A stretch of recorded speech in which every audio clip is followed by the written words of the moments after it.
안녕하세요. 대학 일자리 센터입니다.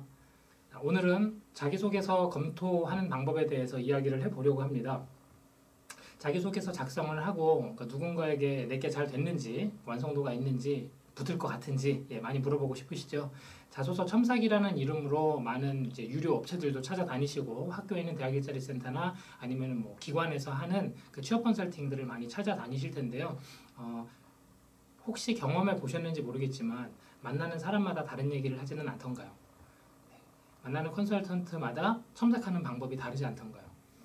누구는 잘했다고 했는데 누구는 엄청 막 욕하고 이런 경험 있지 않으신가요? 네, 저는 그래서 오늘 이야기해드리려는 거는 스스로 검토하는 방법에 대해서 알려드리려고 합니다. 자, 그러면 첫 번째, 자소서를 우선 쓰긴 써야 돼요.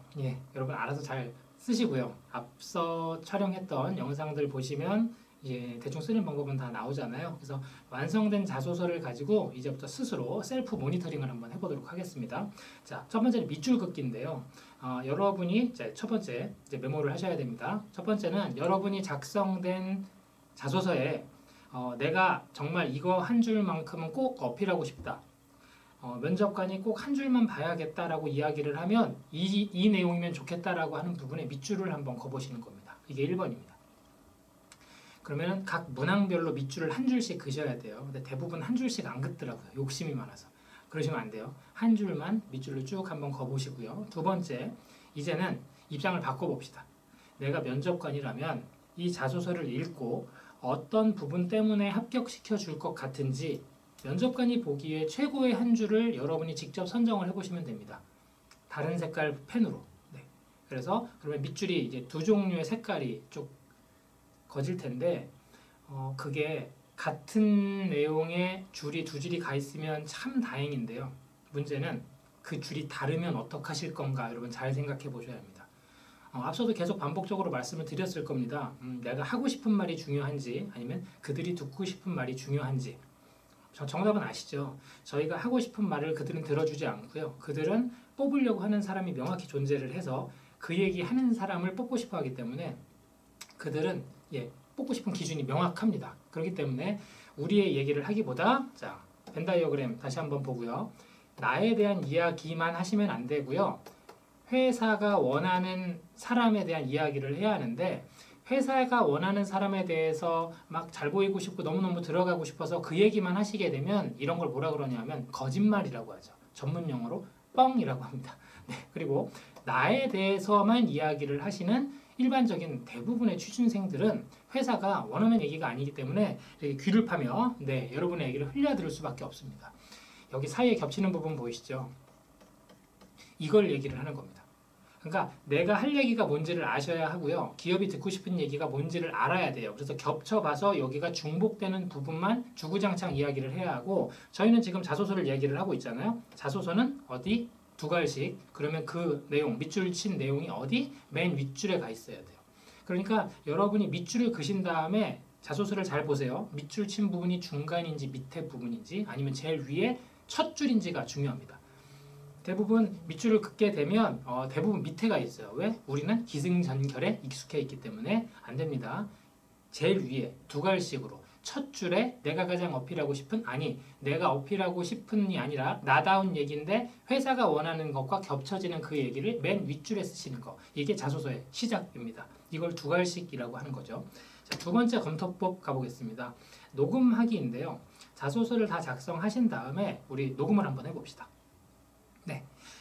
처음부터 끝까지 다 읽으면 좀 많이 힘들 수도 있어요. 그러니까 한 문단이라도 좋으니까 한번 녹음을 쭉 해보세요. 내가 진짜 면접이다 생각을 하고 면접 때 하는 그 말 속도로 쭉 녹음을 한번 해보세요. 그리고 녹음이 끝나게 되면 저와 함께 이 방법들, 이 순서들을 반복하시면 됩니다. 자, 첫 번째, 녹음을 하십니다. 됐죠? 두 번째, 듣는 건데요. 눈 감고 녹음을 했죠. 그 다음에 눈을 감고 듣는 겁니다. 자, 세 번째, 눈을 뜨고 여러분이 읽은 종이를 보면서 다시 한번 들으세요. 눈 뜨고 종이 보면서. 네 번째, 듣는데 눈 뜨고 그 문서에 밑줄을 치면서 들으세요. 그러니까 어떤 밑줄이냐면 이 부분 좀 어색한데 이 부분은 고쳐야 될 것 같은데 뭐 이런 부분들 있죠. 수정해야 될 부분, 괜히 눈에 걸리는 부분들이 있어요. 예, 그런 부분을 들으면서 어색하다 싶은 부분에다가 밑줄을 치시면서 듣고요. 5번째, 이 듣는 걸 중단하고요. 밑줄 친 부분을 수정하시면 돼요. 그러면 수정본이 나오죠. 수정본을 갖고 다시 녹음을 하시면 돼요. 그래서 녹음한 걸 눈 감고 듣고 눈 뜨고 바라보면서 듣고 바라보면서 이상한 부분 밑줄 치면서 듣고 녹음기 내려놓고 밑줄 친 부분 수정하고 이걸 녹음하고 다시 듣고 어떤 건지 아시겠죠? 이 방법이 계속되면 어떤 이점이 있냐면요. 여러분 자기소개할 때 1분 자기소개 막 분리는 그거 외우느라 많이 고생하시죠? 안 외우셔도 돼요. 자연스럽게 나올 수 있습니다. 예, 그렇게 하면 뭐가 나오냐면 우리가 처음에도 이제 말씀드렸지만 말이 익숙한 사람들이기 때문에 글로 쓰는 게 어색하고 글로 쓰다 보면 자꾸 제 의도와는 다르게 자꾸 표현이 되거든요. 그런데 이 녹음하는 과정을 통해서 내가 정말 하고 싶은 쪽으로 편집되는 과정이 생깁니다. 그래서 이걸 말로, 글을 말로, 말을 글로 이걸 왔다 갔다 반복을 하시면 자소서 완성도가 훨씬 더 높아질 수 있습니다. 자, 세 번째는 키워드 교체입니다. 앞서서도 말씀드렸던 이제 벤 다이어그램 중에 3가지잖아요. 저희가 무슨 분석하자고 그랬는지 기억나세요? 예, 개인 본인 분석이 있고요. 그 다음에 직무 분석이 있고요. 그 다음에 기업 분석이 있습니다. 자, 그리고 저희는 요 겹친 부분을 이야기를 하는데 그 중에 요 3개가 다 겹치는 이 부분을 주구장창 2가지식으로 이야기를 하시면 면접 때 분명히 도움이 되고요. 자소서에도 이게 맨 윗줄에 써줘야 되는 겁니다. 그 중에 저희는 이 직무 이야기를 한번 해보려고 합니다. 요새는 채용 방법 자체가 직무 쪽으로 계속 바뀌고 있잖아요. 면접관 또한 인사 담당자가 보는 게 아니라 여러분이 지원하는 직무 선배가 직접 자소서 검토를 하고 직접 면접에 참여를 해서 나와 함께 일할 수 있는 후배 팀원을 직접 뽑아간다는 걸 여러분 인지를 하셔야 합니다. 옛날 인사팀 같은 경우는 여러분이 우수하다라는 스펙만 이야기하면 돼요. 왜냐하면 인사팀은 우수한 사람을 뽑았습니다 라고 위에 보고를 하고 위에 보고받은 분들은 그래 이런 애면 잘하겠구나 라는 걸 스펙을 갖고 판단을 해버리기 때문에 인사팀 같은 경우는 듣기 좋은 사람만 그러니까 예를 들면 7개9고 하는 애 이런 애 뽑아야 돼요. 예, 우수하잖아요. 그런데 직무에서는 아무 쓸모 없죠. 그러니까 그런 것들을 뽑던 게 인사팀이었었어요. 어쩔 수 없어요. 왜냐하면 윗선에선 그런 걸 좋아하시거든요. 한마디로 얘 괜찮구나라고 판단될 수 있는 그 스펙. 하지만 여러분 직무 선배가 얼마나 곤란했는지 여러분 뭐 이런 사례가 있었어요. 뭐 세계 올림픽 대회에서 기능 올림픽 대회에서 은메달을 탄 사람이 있어요. 세계 대회에서. 그럼 세계 기능 올림픽에서 은메달을 탈 정도면은 기술이 어마어마한 거잖아요. 예, 그런 사람이라고 그 삼성전자의 그 반도체 그 삼성전자 연구소 쪽에 이제 사람을 뽑아줬어요. 근데 그 연구소 쪽에서 있는 선배가 이제 신입이 왔다고 이것저것 물어보다가 이제 궁금하잖아요. 무슨 기능으로 은메달을 땄냐? 그랬더니 그 삼성전자 연구소에 입사한 신입이 용접입니다 라고 이야기를 했다라는 팩트가 있습니다.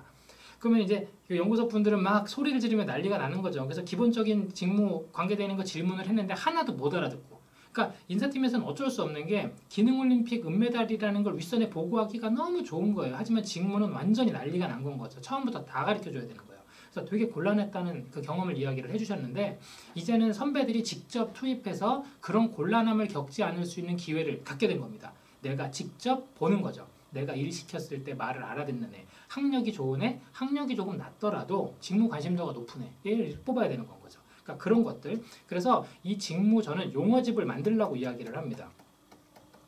직무 관계대에 있어서 이러이러한 내용이다라는 것들을 용어집을 쭉 만들어 놓고요. 자소서 있잖아요. 자소서에 단어, 키워드 교체를 시작을 합니다. 대부분 여러분 자소서를 한번 검토를 해보시면 열심이라는 단어 있을 거고요. 열정이라는 단어 있을 거고요. 꾸준이라는 단어라든지 최선 뭐 이런 감성적인 단어들이 많이 들어가 있을 거예요. 그 단어는 지금부터 다 지워버리는 겁니다. 그 단어를 지우고 거기에 넣으면 적합하겠다 생각되는 직무 키워드를 거기에 삽입을 시키면 당연히 문장이 어색해지겠죠. 그럼 어색한 문장을 다시 쓰시면 돼요. 그래서 그 과정을 계속 반복하시면서 아까 보셨던 녹음하기로 계속 수정 반복을 하시게 되면 뭐가 나오냐면 자소서가요. 직무 중심의 언어로 바뀌어 있어요. 같은 사람이 썼다라고 상상하기 어려울 만큼이나 직무와 연관성이 높은 자소서로 변환을 시킬 수 있습니다. 그래서 자소서 검토하는 방법 3가지 첫 번째, 자소서를 작성하신 후에 밑줄을 그어 봅시다. 자, 내가 가장 어필하고 싶은 한 줄과 담당자들이 뽑고 싶은 한 줄을 일치시키는 부분, 그리고 그게 어디로? 제일 위로.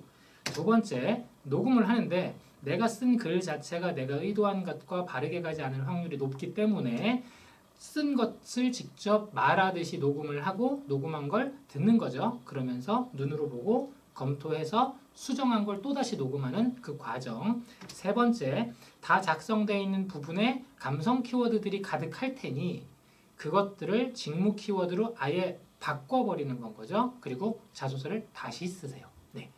그래서 그렇게 된 걸 다시 녹음으로 수정 완성도를 높게끔 해서 제출을 하시면 여러분은 글쎄요, 되게 고생스러우시겠죠. 네. 하지만 그거 아세요? 면접 볼 때 여러분은 전혀 걱정을 안 하셔도 될 겁니다. 네. 면접 준비 동시에 되는 자기소개서 작성법. 오늘은 자기소개서 검토 팁에 대해서 안내해 드렸습니다. 자, 상세한 첨삭은요, 네, 영상으로 어렵잖아요. 대학 일자리 센터 예약하시고 방문해 주시면 저희가 구체적으로 상담해 드리도록 하겠습니다. 감사합니다.